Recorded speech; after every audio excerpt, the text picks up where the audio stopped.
जहाँ पे पैसे मांगते हैं वहां तो बिल्कुल नहीं जाना चाहिए, क्योंकि जो Exactly. जो जो रियल एक्चुअली कंसल्टेंसी होती है, जिनको कंपनी हायर करती है लोगों का रेज्यूमे वो सेलेक्ट पैसे करने के लिए, लेती वो नहीं आपसे है। कब और आपके अभी सीटीसी कितना है? 18 lakhs। और आपके फर्स्ट सैलरी का सीटीसी कितना है, फर्स्ट जॉब का सीटीसी कितना था? 3.5 lakh। मर्सिडीज बेंज में क्या क्या पर्क्स मिलता है आपको, मतलब क्या क्या फैसिलिटीज मिलते हैं वैसे? तो कैंपस प्लेसमेंट जब आपने प्रिपरेशन किया होगा, हाँ।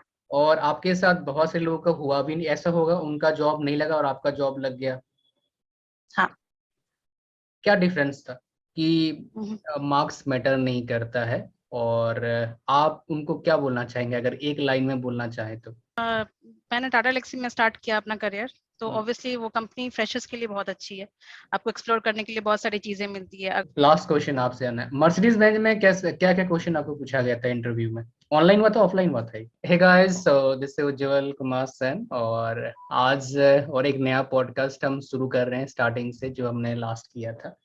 तो आज हमारे साथ एक स्पेशल गेस्ट हैं जिनका जर्नी काफ़ी अच्छा है। और आप इस वीडियो से मत समझना कि बिल्कुल जीरो से कोई हीरो बन गया, बिल्कुल नहीं है। ये ऐसे ही बहुत ज़्यादा मतलब पढ़ी लिखी लड़की, मतलब काफ़ी मेहनती लड़की है। पढ़ी लिखी तो सारे होते हैं पढ़े लिखे आजकल। ठीक है, तो शुरू करते हैं आपसे। सना, अपने बारे में या थोड़ा ब्रीफ इंट्रोडक्शन दीजिए, and thank you very much for coming forward and sharing your story. या no problem. Okay, hello everyone who is seeing this video. मेरा नाम सना है, सना सुल्ताना। मैं प्रॉपर मुजफ्फरपुर बिहार से बिलोंग करती हूँ। So coming to my educational background, मैंने इंजीनियरिंग की है in electronics and telecommunication from doctor D Y Patil, Pimpri, Pune. उसके बाद मेरा पहला प्लेसमेंट जो हुआ वो टाटा एलेक्सी में हुआ। वहीं से मैंने मेरा करियर स्टार्ट किया, एंड मेरा पहला प्रोजेक्ट जो था वो ऑटोमोटिव डोमेन में था। I started working for Tata Motors. वहाँ पे मैंने ऑलमोस्ट 2 साल काम किया, and then I switch to Robert Bosch. वहाँ पे ऑलमोस्ट 3 साल काम किया, और currently I am working for Mercedes Benz. Coming to the personal thing, मेरे फैमिली में 4 लोग हैं। मैं, मेरे पेरेंट्स और मेरी सिस्टर। या so that's all about me. Okay, काफी ज्यादा फटाफट आपने बता दिया। इस सेशन को हम थोड़े से वो इंटरव्यू ऐसा नहीं रखेंगे, ठीक है? ये रखेंगे बिल्कुल सिंपल, जैसा जैसे हम बात करते हैं वैसे, ताकि जो हमारे ऑडियंस है उसको रिलेट कर पाए इजीली। ठीक है जी? ओके। ओके। सो आपका जो पहला जॉब लगा था वो कैंपस प्लेसमेंट से हुआ था ना? हाँ, कैंपस प्लेसमेंट से हुआ था। ओके। तो कैंपस प्लेसमेंट जब आपने प्रिपरेशन किया होगा, हाँ। और आपके साथ बहुत से लोगों का हुआ भी नहीं, ऐसा होगा उनका जॉब नहीं लगा और आपका जॉब लग गया, हाँ। क्या डिफरेंस था आपके हिसाब से? अ, मतलब पहला तो जिस कंपनी में मेरा हुआ उनका पहला क्राइटेरिया ही था कि जो कट ऑफ था, मतलब आप अगर देखोगे टाटा एलेक्सी के लिए तो उसका कट ऑफ ही होता है कि आपका 75% से अबव होना चाहिए। आपका इंजीनियरिंग एग्रीगेट, कोई बैकलॉग नहीं होना चाहिए। तो बहुत सारे लोगों का, क्योंकि पुणे यूनिवर्सिटी में डिस्टिंक्शन ही 66% पे होता है, तो बहुत सारे लोगों का वो कट ऑफ, मतलब वो क्राइटेरिया ही क्लियर नहीं हुआ, इसकी वजह से नहीं हुआ वहाँ पे, मतलब वो बैठ ही नहीं पाए इंटरव्यू के लिए। उसके बाद सेकंड चीज थी कि नॉर्मली जब आप किसी भी कंपनी के लिए बैठते हो तो जो उनका बेसिक एप्टीट्यूड का राउंड होता है उसमें वो जनरल क्वांटिटेटिव और रीजनिंग पूछते हैं, बट टाटा एलेक्सी में वो कोर सब्जेक्ट से भी क्वेश्चंस थे उसमें। अगर आप कंप्यूटर साइंस की बात करोगे तो कंप्यूटर साइंस के क्वेश्चंस थे। मेरा इलेक्ट्रॉनिक्स एंड टेली कम्युनिकेशन है, तो उससे भी क्वेश्चंस थे। तो इसकी वजह से बहुत सारे लोग उसके लिए प्रिपरेशन ही नहीं करते। तो वो एक रीजन था जिसकी वजह से बहुत सारे लोग एलिमिनेट हो गए वहां से। फिर मुझे लगता है बहुत सारे, specially for the north people, English communication skill जो होता है वो बहुत मेजर रोल प्ले करता है। बहुत सारे लोगों का कम्युनिकेशन स्किल उतना अच्छा नहीं होता है, जिसकी वजह से नॉर्मली मैनेजरियल राउंड्स में लोग एलिमिनेट हो जाते हैं, या फिर अगर ग्रुप डिस्कशन हो रहा है वहां पे लोग एलिमिनेट हो जाते हैं। तो ये सारे रीजंस थे। अच्छा, यहाँ पर और दो तीन चीजें मैं डिस्कस करना चाहूंगा। जो यहाँ पर स्टूडेंट आजकल ना वो यूट्यूब पर बहुत सारे आते हैं, क्या बताऊँ, वो एक साइड बताते हैं स्टोरी कि हम्म। मार्क्स मैटर नहीं करता है। और आप उनको क्या बोलना चाहेंगे अगर एक लाइन में बोलना चाहें तो? क्या मार्क्स सही नहीं, में मैटर नहीं करता है? मार्क्स मार्क्स मैटर करता है। अगर आप एटलीस्ट आपके प्लेसमेंट के टाइम में तो मैटर करता है। उसके बाद आपका करियर किस डायरेक्शन में जा रहा है तब लोग मार्क्स नहीं देखते हैं, अगर आप उसके बाद स्विच करते हो। बट कॉलेज में जो कंपनीज आती है वो डेफिनेटली देखती हैं, क्योंकि उनका एंट्रेंस क्राइटेरिया यही होता है मोस्टली कंपनीज का, कि आपका कोई लाइफ बैकलॉग नहीं होना चाहिए और अग्रीगेट जो है 60% होना चाहिए आपका। तो डेफिनेटली इट मैटर्स। तो मैं ये बोलूंगी आप लोगों को कि अपना जो एजुकेशनल जो आपका जो सारे सेमेस्टर्स होते हैं उसको प्लीज ध्यान से करें, एटलीस्ट 60% मेंटेन करें, ताकि आप हर कंपनी के लिए बैठ पाओ। राइट। यहाँ पर और एक चीज आपसे पूछना है मुझे, आप कितने आवर्स पढ़ती थी, मतलब कॉलेज आवर को छोड़ के सेल्फ स्टडी कितना एवरेज में पढ़ती थी आप डेली? वो ऐसा कुछ जनरल नहीं था, मतलब डिपेंड करता था। नॉर्मली मेरा ऐसा था कि जब मैं फर्स्ट ईयर में थी तो मैं रेगुलर पढ़ती थी, मतलब कॉलेज से आने के बाद 2 घंटे 3 घंटे हर दिन पढ़ती थी। फिर जब धीरे धीरे ऐसे क्लासेस बढ़े तो 2 घंटे 3 घंटे में हो नहीं पाता था सब वो। तो हमारा नॉर्मली हर कॉलेज में होता होगा कि जिस सेमेस्टर से पहले आपको प्रिपरेशन लीव मिलती है फॉर 20 डेज 25 डेज। तो उस टाइम पे मेरा शेड्यूल होता था कि मैं 6 बजे लाइब्रेरी चली जाती थी सुबह, और दिन में 2 3 घंटे के लिए अपने रूम पे आती थी, और फिर मैं जाके रात के 10 बजे तक मैं प्रिपरेशन करती थी। वो 20 25 दिन मैं पूरा, मेरा 100% नहीं 200% बोल लो, वो उतना मैं अच्छे से प्रिपरेशन करती थी, और उसकी वजह से ही मोस्टली एग्जाम्स अच्छे जाते थे, क्योंकि पहले जो आपका पढ़ा हुआ होता है वो मतलब एक रिविजन भी हो जाता है, और अगर आप कुछ जो चीजें कवर नहीं होती वो उस पीरियड में आप कवर कर लेते हो, तो वैसा मेरा प्रोसेस होता था। यहाँ पर आपके हिसाब से क्या है कि मान लो जब सेमेस्टर आपके स्टडी चल रहा है तब पढ़ना इम्पोर्टेंट है या नहीं है, या लास्ट में पढ़ लो अच्छा मार्क्स आ जाएगा? नहीं, ऐसा नहीं है कि सिर्फ लास्ट में पढ़ने से अच्छे मार्क्स आ जाएंगे। एटलीस्ट आपका कुछ तो बेसिस होना चाहिए पहले से प्रिपरेशन, उसके बाद वहां पे आप रिविजन करते हो और जो चीजें बची होती है उसको आप वापस से करते हो, तो तब तब एग्जाम्स अच्छे जाते हैं। यहाँ पर कुछ स्टूडेंट पूछते हैं कि कुछ सब्जेक्ट हमारे लिए बहुत टफ है, हम उसको कैसे पढ़ें, आप कैसे उनको हैंडल करती जो टफ आपको लगता है? जैसे आपको एमपी थोड़ा टफ लगा होगा, may be micro processor. Micro आपने प्रोसेसर। आपने पढ़ी है? हाँ, पढ़िए पढ़िए। कैसा लगा था आपको? लकीली हमारे जो टीचर थे जिन्होंने पढ़ाया था ही समझ वाज वेरी गया। गुड तो ओके, वो ऐसा क्लास में ही याद करवा देते थे सारी चीजें, तो समझ वो मुझे गया। उतना डिफिकल्ट नहीं लगा। नहीं, जो लेकिन डिफिकल्ट हाँ, लगा कोई सब्जेक्ट तो? हाँ कुछ पेपर्स थे जो डेफिनेटली, मेरा मैथमेटिकल पोर्शन अच्छा था, बट जो थ्योरेटिकल पेपर्स होते थे वो मुझे डिफिकल्ट लगते थे। तो ओके। उसके लिए मोस्टली मैं ज्यादा टाइम देती थी, और जो मोस्टली लोकल ऑथर्स के बुक आते हैं हर यूनिवर्सिटी के लिए, मैं यूजुअली रेफरेंस बुक्स उतना प्रेफर नहीं करती थी, लोकल ऑथर की बुक्स पढ़ती थी मैं ज्यादा। तो आप जैसे प्रीवियस ईयर के क्वेश्चंस देख लो, उसके अकॉर्डिंग क्या क्वेश्चंस आ रहे हैं, मोस्टली वो रिपीट होते हैं, पैटर्न रिपीट होता है, उसके अकॉर्डिंग आप वो प्रिपेयर, और उसको ज्यादा टाइम देती थी यूजुअली बाकी पेपर से। जो इजी लग रहे हैं मुझे वो मैं कम टाइम देती थी, और उसको ज्यादा टाइम देके कवर करने की कोशिश करती थी। जो फर्स्ट ईयर या सेकेंड ईयर में भी पढ़ाई कर रहे हैं, जिनका हम्म आईआईटी में हुआ नहीं, और आईआईटी को हम्म छोड़ के टॉप आईआईटी जो नया आईआईटी, हम्म उसमें आपका कोर ब्रांचेस का इतना अच्छा प्लेसमेंट नहीं है। अगर कंपैरिजन करें तो ह्यूज डिफरेंस होता है, कहाँ 5 लाख 6 लाख एवरेज और कहाँ 15 20 लाख एवरेज, तो काफी ज्यादा डिफरेंस आया था। उनको क्या आप सलाह देना चाहेंगे, मतलब वो क्या क्या ऐसा करें, कुछ टिप्स एंड कुछ बताना चाहेंगे आप? अब जब आप आईआईटी में नहीं जा पाते हो तो एक तो डिमोटिवेशन होता है, मुझे भी हुआ था जब मैं, हाँ, एक प्राइवेट कॉलेज में एडमिशन लिया था मैंने, तो ऑब्वियसली मैंने पहले ड्रीम देखा था कि मैं किसी आईआईटी या एनआईटी से पढ़ूंगी, बट हाँ वो एक लेवल ऑफ डिप्रेशन होता है अग्री। लेकिन अब जब आप जहाँ आ गए वहीं आपको एक्सेल करना होता है, तो मैं यही बोलूंगी कि आप प्लीज मतलब जो आपके पेपर्स है उस पर अच्छे से ध्यान दो, अच्छे से क्लियर करो उस सारे पेपर्स। कोशिश करो कि बहुत अच्छे मार्क्स है उसमें, एंड सेकेंड ईयर के बाद ही मुझे लगता है आप लोग थोड़ा प्लेसमेंट के अकॉर्डिंग अपना वो प्रिपरेशन थोड़ा टाइम उसके लिए भी दो, क्योंकि बहुत सारे लोगों का ऐसा होता है कि लास्ट में आके उन पे बहुत प्रेशर हो जाता है, प्रॉपरली प्रिपरेशन नहीं हो पाती जिसकी वजह से प्लेसमेंट नहीं होता है। तो सेकेंड ईयर के बाद से ही आपको थोड़ा थोड़ा स्टार्ट करना चाहिए, यही बोलूंगी। राइट। सो और एक चीज जैसे आपने बताया कि मतलब ये होता भी है, चार 3 4 राउंड होते हैं, क्योंकि 5 राउंड होते हैं आपके इंटरव्यू के टाइम, हम्म तभी जॉब लगता है। राइट। हम्म तो ये उनको पता नहीं होता है, बहुत सारे लोगों को, स्टूडेंट को पता नहीं होता, जैसे फर्स्ट ईयर के जो स्टूडेंट, उनको लगता है कि भाई ये आसान है, बहुत हो जाएगा। और इसका एक हम्म प्रॉपर आपके कॉलेज में होगा डेफिनेटली, बिकॉज मेरे टाइम भी मेरे कॉलेज में हुआ था, और जहाँ मैंने पढ़ाया था वहाँ भी मैंने करवाया था, मतलब वहाँ था पहले लेकिन मैंने कुछ ऐड करवाया था।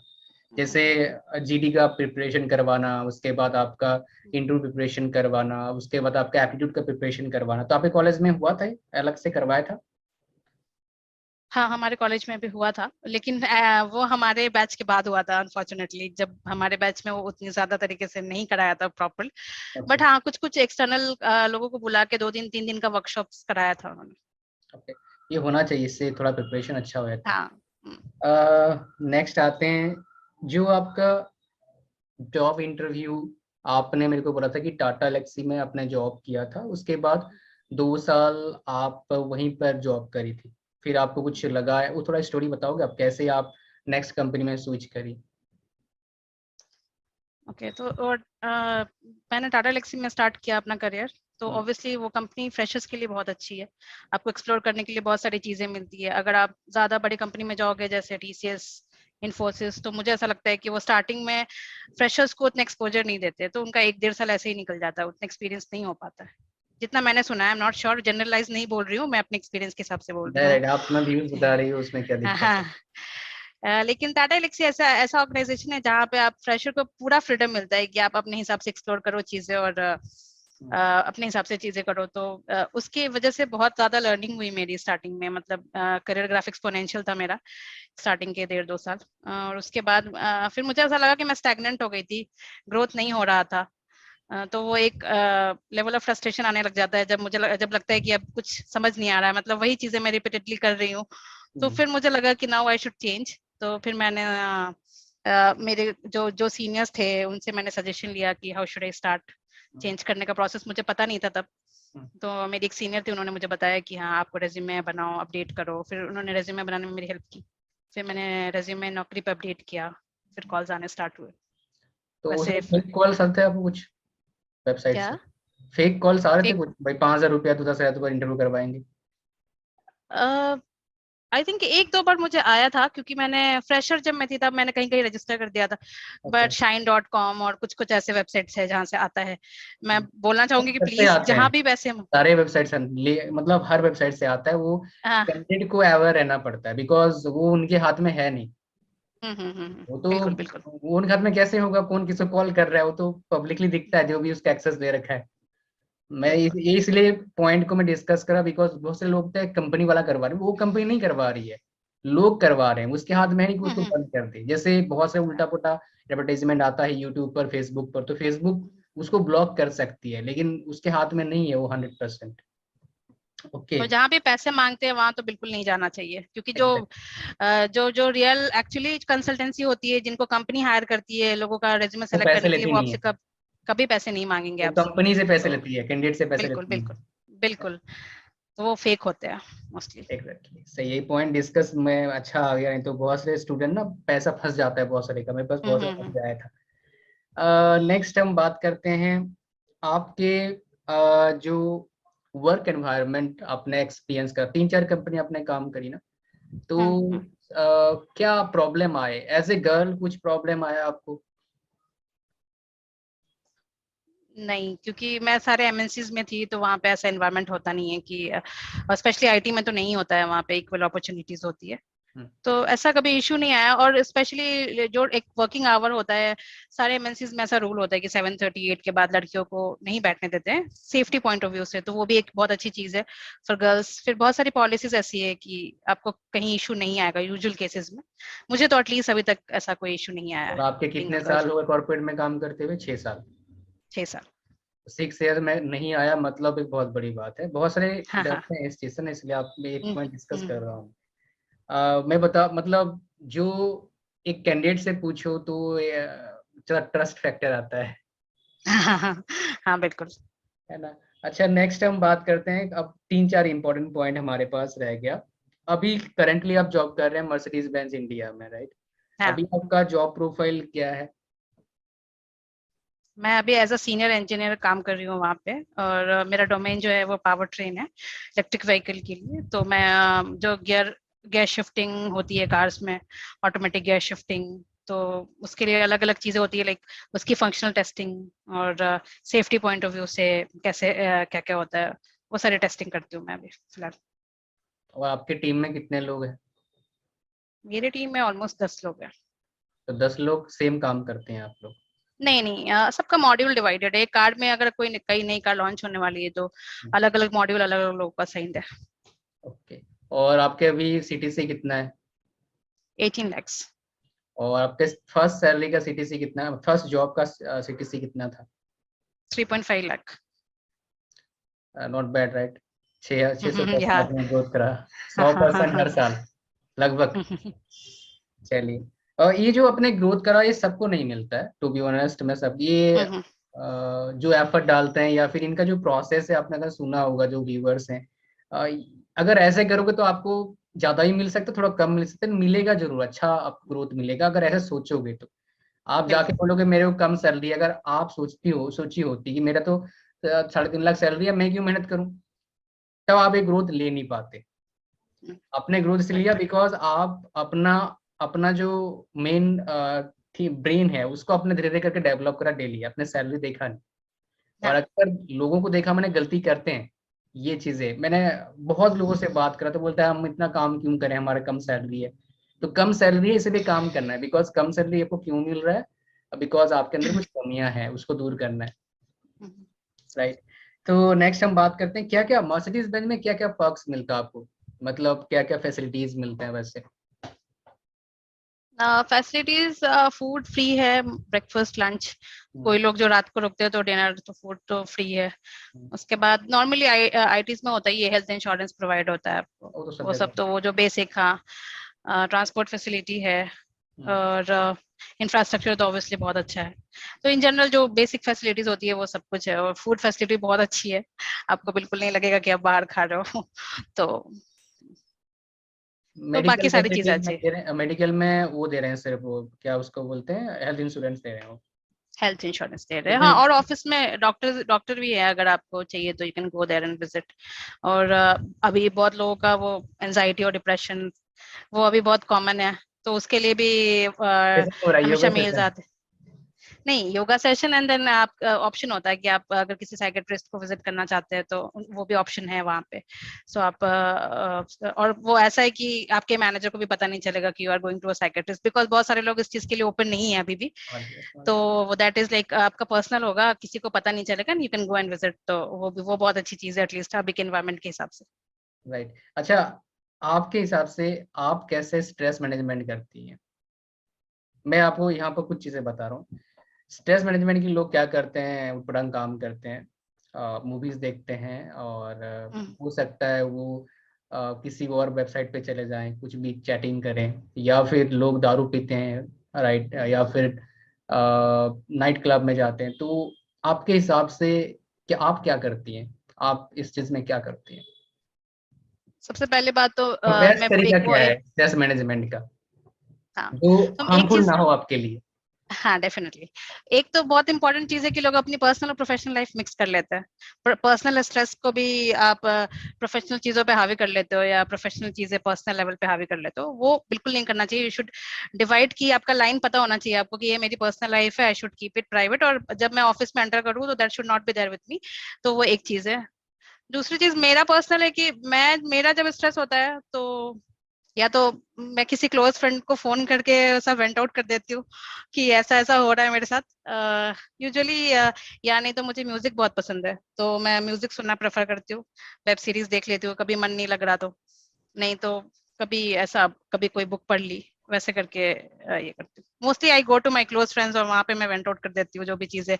कोई सुनने वाला होना चाहिए तो आपका स्ट्रेस कम हो जाता है। या फिर मैं मेरे पेरेंट्स को कॉल कर लेती हूँ, उनसे बता देती हूँ कि ये इशू आ रहा है। फिर मेरे पापा बोलते कंपनी छोड़ दो तुम।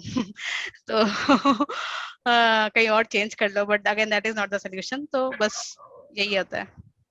ओके, ठीक है। आपके हिसाब से ये तो आप करती हैं, इससे कुछ बेहतर है हाँ। आपके हिसाब से? हाँ, मेडिटेशन कर सकते हैं। बहुत सारे लोग बोलते हैं कि मेडिटेशन एक बहुत अच्छा वे है स्ट्रेस रिलीज करने का। बट मैं इतने देर चुप नहीं रह सकती, तो I don't prefer that thing. But हाँ, बहुत सारे लोग करते हैं meditation, it's a very good thing. बहुत सारे लोग जिम करते हैं, एक्सरसाइज करते हैं, वॉक पे चले जाते हैं। अगेन सबका अपना अपना वे होता है जिससे जिनको रिलीफ मिले। बहुत सारे लोग मोटिवेशनल वीडियोस देखते हैं यूट्यूब पे। तो लाइक सबका अलग अलग वे है, तो ऐसे जनरलाइज नहीं बोल सकते हैं, बट या हाँ, this things meditation I think is a good thing, करना चाहिए लोगों को। राइट। आपका डेली वर्क स्केड्यूल क्या होता है कंपनी में, कितने मतलब कितने घंटे होते हैं, कैसे क्या प्रोसेस रहता है, थोड़ा सिस्टम बताइए। इन जनरल तो ऑफिस का टाइमिंग 9 to 6 होता है, मतलब वो फ्लेक्सिबल है, बट मैं प्रेफर करती हूँ मॉर्निंग वाला शिफ्ट। कितने शिफ्ट है अभी, बट 3 शिफ्ट होंगे या दो नहीं नहीं, शिफ्ट? हमारे यहाँ पे शिफ्ट नहीं, नहीं नहीं नहीं, तो उसमें स्टैंडर्ड टाइम। एक ही शिफ्ट है? हाँ फ्लेक्सिबल है, बस आप लड़कियों। बॉयज के लिए भी एक ही हाँ शिफ्ट है? हाँ, नाइट शिफ्ट नहीं होता हमारे यहाँ पे, देयर लेकिन इज नो नाइट गुड़गांव की शिफ्ट सारी कॉन्सेप्ट। कंपनी में नाइट शिफ्ट, 3 शिफ्ट हो रहा है गुड़गांव की सारी कंपनी में, एनसीआर नहीं, में पता हमारे यहाँ पे ऐसा कॉन्सेप्ट ही नहीं है। मैंने अभी तक जहाँ भी काम किया, नाइट शिफ्ट का ऑप्शन नहीं होता है, नहीं। ओके हर ठीक। जगह वो नॉर्मल नॉर्मल शिफ्ट ही है। हम्म। तो 9 hours इन जनरल होता है, बट अगर जैसे जैसे आपका एक्सपीरियंस बढ़ेगा तो ऑब्वियसली रिस्पॉन्सिबिलिटीज बढ़ जाती है, तो थोड़ा सा एक्सटेंड करना पड़ता है। अगर आप किसी सीनियर पोजीशन पे आ गए हो हम्म। तो आई थिंक 10-12 घंटे हो जाता है, समटाइम्स वीक में 2-3 दिन तो मेरा हो जाता है। हम्म। तो उसके बाद फिर अगेन, अभी वर्क फ्रॉम होम है तो अगेन वो थोड़ा सा आप डिवाइड नहीं कर पाते हो कि ये मेरा ऑफिस टाइम है और ये मेरा पर्सनल टाइम है, तो 12 hours, ऑलमोस्ट 10 hours 12 hours हो जाता है। कभी नहीं भी होता है, कभी 9 hours में ही कंप्लीट हो जाता है, तो वैसे उसके बाद अगेन ऑफिस खत्म, फिर पर्सनल चीजें। राइट। ये जो आपका जो वर्क टाइम होता है उसमें आपका मेन काम कितने घंटे का रहता है? मतलब थोड़े से जो काम करते हैं, बाकी तो एनालिसिस वगैरह करते होंगे आप लोग, डॉक्यूमेंटेशन करते होंगे। नहीं, ऐसा डॉक्यूमेंटेशन जैसा काम तो नहीं है हमारा, अच्छा, तो मेन मतलब वो काम ही दूसरे उतने देर ही डिपार्टमेंट में होता चलता ही है। है, प्रोडक्शन में तो हाँ होता ही है। हाँ, नहीं हमारे यहाँ पे डॉक्यूमेंटेशन जैसा कम है, काफी कम है।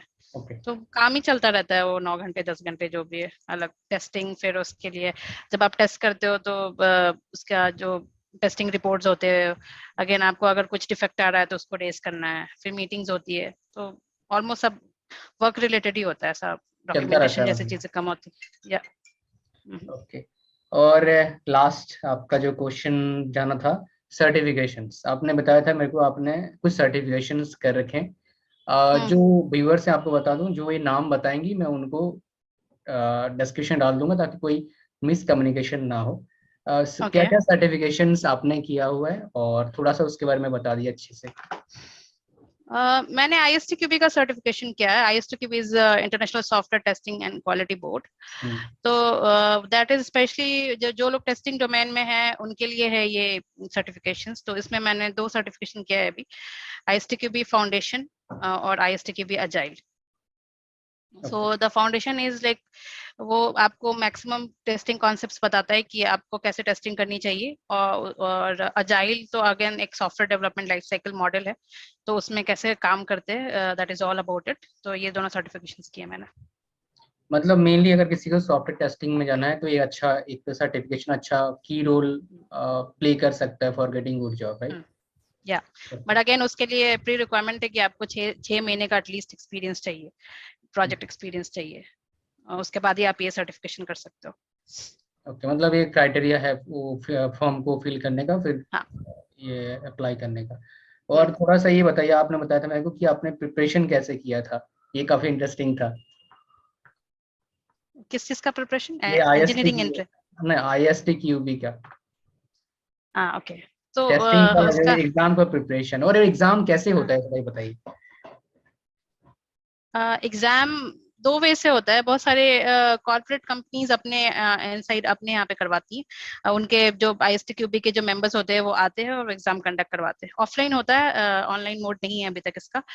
और दूसरा, अगर आप ऑफलाइन मतलब में आप क्या कॉर्पोरेट में, लिखना पड़ता है या फिर एमसीक्यूज रहता है, क्या रहता है इसमें? एमसीक्यूज रहते हैं। कितने क्वेश्चंस रहते हैं बिगिनर वाले, 40 को फाउंडेशन वाले में? आई थिंक 40 मार्क्स का होता है।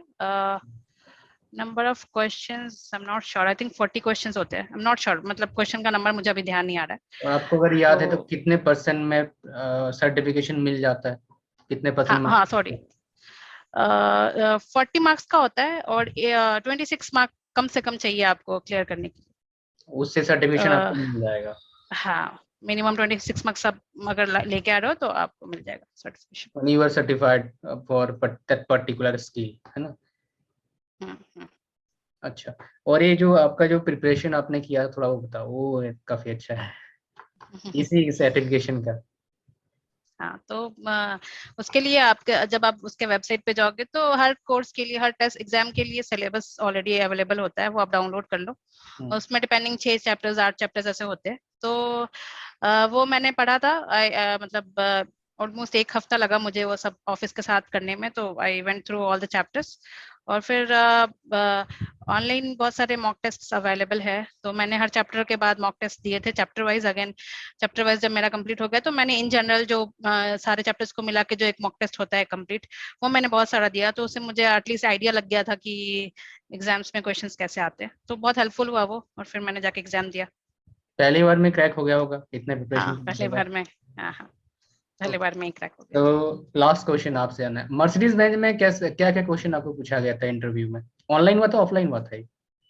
ऑनलाइन हुआ था, मैं कोविड फेस चल रहा था उस टाइम पे, तो तो ऑनलाइन उसमें हुआ क्या क्या क्वेश्चन पूछा गया था आपसे? कोई ऐसा था। क्वेश्चन जो मुझसे आपको लगता है कि काफी इंटरेस्टिंग है और लोगों को पता इन जनरल नहीं होता, ऐसा कुछ जनरल क्वेश्चन तो सब मतलब क्या उसको डिस्कस करना? हाँ, तो मोस्टली तो आपके एक्सपीरियंस के अकॉर्डिंग ही क्वेश्चंस होते हैं जो आपने काम किया है। फिर मैंने जब मैनेजरियल राउंड दिया था, तो जो मेरा इंटरव्यू ले रहे थे वो जर्मनी से थे। ओके। तो उन्होंने जो क्वेश्चंस पूछे थे वो मोस्टली टीम हैंडलिंग पे थे क्वेश्चंस। दो मैंने अभी तक team handling proper as a जैसे टेस्ट कोऑर्डिनेटर या फिर लीड का पोजीशन मुझे अभी मिला नहीं है, क्योंकि यहाँ पे वो 8-9 ईयर्स के बाद मिलता है। बट अगेन उन्होंने पूछा था कि आप अपने जूनियर्स को कैसे ट्रीट करते हो, क्योंकि वो मतलब कोई नया बंदा टीम में आ रहा है तो हाउ यू ट्रीट देम, या फिर अगर आपके सीनियर के साथ आपका कुछ इशू हो जाता है, आपको कुछ क्वेरी होती है, तो अगर वो लड़ा ही बिजी बैठा है है तो आप मान, कैसे बस हैंडल करते मन हैं। अनमन हाँ रहता है तो ऐसे। हाँ, तो ये सारी चीजें पूछी थी उन्होंने। तो आपने क्या तो आंसर दिया था? जूनियर्स के लिए मैंने बोला था कि ऑब्वियसली कोई नया आपकी टीम में आ रहा है तो आपको बहुत सपोर्टिव होना चाहिए, क्योंकि मे बी वो अलग बैकग्राउंड से आ रहा हो। तो अगर वो 2-3 बार आपसे क्वेश्चन पूछे तो प्लीज इरिटेट मत हो, और उसको हेल्प करे जितना पॉसिबल हो सके। तो दैट इज वन थिंग। और सीनियर के साथ अगर वो आपके फ्रेंड जोन में है तो definitely it is very good, और अगर नहीं है तो you should maintain a professional relationship. ऐसा नहीं कि आप जाके उसके ऊपर चिल्ला दो। So those things doesn't work, at least in corporate ये वर्क नहीं करता है, वो बाद में जाके उसके सर्कमस्टांसेस हो जाते हैं। तो एटलीस्ट आपके चेहरे पे स्माइल तो डेफिनेटली होनी चाहिए, अगर आपको वो इंसान पसंद नहीं भी है तो भी वो ओके। मेंटेन करना आना चाहिए। एंड अगर सामने वाला इंसान बिजी है and you need some help, तो मैं तो यही करती हूँ, अगर वो सामने से रिस्पॉन्स नहीं दे रहा है तो I just drop a mail, मैं एक मीटिंग रिक्वेस्ट भेज देती हूँ, क्योंकि अगर आपका मेल पे कम्युनिकेशन चल रहा है तो nobody can avoid it, क्योंकि आपके पास रिटन प्रूफ होता है उसके लिए। तो वो उनको रिप्लाई करना ही है, रिस्पॉन्स देना ही है। तो वो एक फेयर फैक्टर भी होता है अगर आप मेल कर रहे हो किसी को। तो मैं यूजुअली वही प्रेफर करती हूँ कि रिस्पॉन्स नहीं आ रहा है तो you should go with the mail thing, but या सो हम्म। अच्छा, यही रिप्लाई किया था लास्ट मैंने। क्वेश्चन और एक पूछना है जो काफी लोगों का, मर्सिडीज बेंच इतना पॉपुलर क्यों है आपके हिसाब से? आप एक साल काम करिए, कुछ अलग लगा आपको इनके वर्किंग स्टाइल में कुछ? बिकॉज कुछ तो डिफरेंस होगा तभी ये कंपनी स्टैंड कर रही है। पहली लेकिन लोग बात तो ये पैसे देते ऑटोमोट हैं बाय करने हाँ के लिए, हाँ हाँ है ना, 40 लाख 50 लाख हाँ करोड़ लोग देते हैं। तो किसी के जेब से पैसा निकलवाना तो डिफिकल्ट थिंग है, खाली एडवर्टाइजमेंट के दम पे तो निकलेगा नहीं, एक बार निकलवा लोगे बार बार तो निकलवा नहीं सकते। तो डेफिनेटली ये कुछ कर रहे हैं अदर देन क्वालिटी मेंटेनिंग या फिर जो भी है। तो आपको क्या लगा कि ये क्या कर रहे हैं ऐसा आपके हिसाब से? एक साल में आपने क्या ऑब्जर्व किया? पहली बात, प्रोडक्ट के बारे में आप पूछोगे तो ये लग्जरी ब्रांड है, तो इसलिए इसकी प्राइस हाई होती है। तो दैट इज वन थिंग। और अगर आप ऐसा ऑर्गेनाइजेशन पूछोगे तो या it is always working for excellence, उसके नीचे यहाँ पे बात नहीं होती है। तो हर हर वे में वो अपने प्रोडक्ट पे बहुत ध्यान देते हैं कि इसकी क्वालिटी में कहीं कोई इशू ना आए।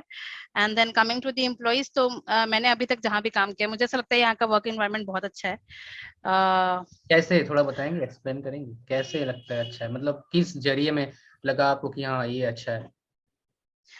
यहाँ पे ऐसा है कि यहाँ पे लोग ओवरऑल डेवलपमेंट की बात करते हैं, ऐसा साइडलाइन नहीं करते किसी एम्प्लॉय को। हम्म। बहुत सारे ऑर्गेनाइजेशन में ऐसा होता है कि साइडलाइन कर देते हैं, अगर कोई अच्छा परफॉर्म नहीं कर रहा है तो और ठीक है उसको साइडलाइन कर देते हैं, उसको काम नहीं देते हैं, जस्ट एज अ एम्प्लॉय रखा हुआ, अगर आप हटा नहीं रहे हो तो आप उसको कुछ इंप्रूवमेंट भी करने का मौका नहीं दे रहे हो। यहाँ पे ऐसा नहीं है, all the employees are treated equally, और बहुत सारे ट्रेनिंग सेशंस होते हैं, इंटरनली भी होते हैं लाइक डिपार्टमेंट में, और ओवरऑल कंपनी की तरफ से भी होते हैं, तो उससे आपका ऑलराउंड डेवलपमेंट होता है। और जो जिस डिपार्टमेंट में काम कर रहा है, जिस प्रोफाइल पे काम कर रहा है उसके अकॉर्डिंग अगर आपको किसी ट्रेनिंग की रिक्वायरमेंट है तो आप डायरेक्टली बात कर सकते हो। People are open to talk, ऐसा नहीं है कि अगर आपका मैनेजर है तो आप उनको अप्रोच नहीं कर सकते हो, आप उनके साथ कभी भी 1-to-1 मीटिंग डाल सकते हो, he is available, he will talk. ऐसा नहीं है कि वो आप लाइक मैनेजर के हिसाब से आपकी डेजिग्नेशन काफी कम है तो आप बात नहीं कर सकते हो। बहुत फ्रेंडली इन्वायरमेंट है और हाँ, काम करने में मजा आता है, स्ट्रेस नहीं होता है कि कैसे काम करेंगे। और कहीं पे अगर आपको कोई प्रॉब्लम है तो people are always there to help, तो ये सारी चीजें हैं। पॉलिटिक्स कितना है आपके हिसाब से? पॉलिटिक्स हर ऑर्गेनाइजेशन में है, तो मर्सिडीज में कम है या ज्यादा है आपके हिसाब से? थोड़ा बहुत तो हर जगह ही रहता है, जैसे अगर आप यूजुअली जो लोग मैनेजर्स के आगे पीछे होते हैं उनको बेनिफिट मिलता है, दैट इज ऑलवेज देयर, ये हर ऑर्गेनाइजेशन में है, यहाँ भी है। अच्छा, और जो लोग लेबोरियस है और जिनका वो नहीं है, माइंडसेट नहीं है आगे पीछे करना, तो उनके लिए ये थोड़ा सा डाल दे, कोई थोड़ा सा दिक्कत तो नहीं डिफिकल्ट। है? ये लाइव कर दे नहीं नहीं, यूट्यूब पर, कोई दिक्कत तो नहीं है? हाँ नहीं नहीं, कोई दिक्कत नहीं, आप कर सकते हो। अच्छा, ओके। तो ठीक है। और एक चीज आपसे जानना था, जो थोड़ा मेरे को लगा, कितने लोग आईआईटीएन और एनआईटीएन आपके साथ काम करते हैं? सारे आईआईटीएन एनआईटीएन है, या फिर थोड़ा परसेंटेज बताओगे अगर आप बता सकते हैं? परसेंटेज वाइज तो मैं नहीं बता पाऊंगी कि कितना एग्जैक्टली कितने कितना है, लेकिन आपके टीम हमारे में? आपके टीम में 10 लोग हैं, कितने आईआईटीएन एनआईटीएन है? मेरे टीम में आई थिंक 4 से 5 लोग हैं जो आईआईटी से हैं। 50% है, 50% ऑलमोस्ट, या और बाकी 50% सिंपल कॉलेज से हैं। हाँ, 50% सिंपल कॉलेज से। वो एक्सपीरियंस बेस पर आए होंगे मोस्ट प्रोबेबली। नहीं, हमारे यहाँ पे जो फ्रेशर्स आते हैं वो सब आईआईटी से होते हैं। हाँ, मैं बता अब रहा हूँ जो फ्रेशर्स के लिए, हाँ नॉन आईआईटीएन जो एक्सपीरियंस के बेस पे हाँ, आए। लैटरल्स, हाँ हाँ, वो सारे नॉन आईआईटीएन से जो बाहर से आए हैं, मतलब एक्सपीरियंस लोग जो आए हैं वो नॉन आईआईटीएन से, फ्रेशर्स सारे आईआईटीएन से। मतलब आईआईटीएन पढ़ने का ही फायदा है, इसीलिए मैं क्वेश्चन पूछा था। क्या है आईआईटी? आईआईटीएन पढ़ने का ही फायदा है कि भाई आपको डायरेक्टली अच्छे कंपनी में लैंड होने का मौका मिलता बिल्कुल बिल्कुल।